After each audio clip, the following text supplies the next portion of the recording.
Hi everyone. Leo nakuja kuelezea kuhusiana na for loop. For loop ni repetition structure ambayo yenyewe ita print statement fulani as long as condition is true. Kwa mfano, ukitaka kuprint hello world 5 times, utatumia for loop kuweza kuprint hiyo repeatedly 5 times. Au ukitaka kuprint kwa mfano kuanzia 1 mpaka 10, unaweza kutumia for loop. Mfano hapa, nataka ni print 1 mpaka 10.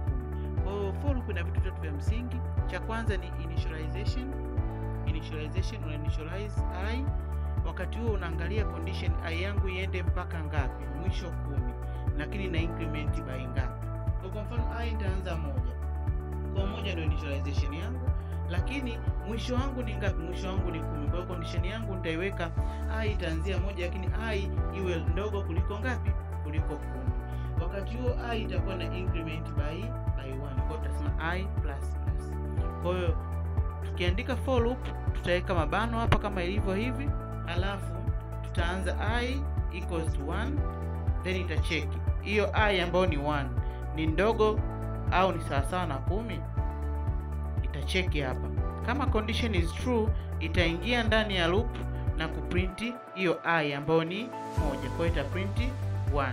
Itarudi tena hapa kwenye for loop, itacheki wakati I ime increase by 1 itakuwa I ni 2. Itacheki, je, hiyo 2 ni ndogo kuliko 10? Na kuja kuchekiwa hapa 2 ni ndogo kuliko 10. If it is true itaingia ndani ya for loop tena, itaprint 2. Itarudi tena hapa, itakuta I imeongezeka imekuwa 3. 3 ni ndogo kuliko 10, itacheki. If it is true itaprint 3. Kwa hiyo itazunguka as long as condition is true. Ikifika 11 itacheki 11 ni ndogo kuliko 10, no, condition itakuwa imekataa. Ikikataa loop ita terminate, haitaingia hapa ndani. Kwa loop ita terminate na program itaenda hapa.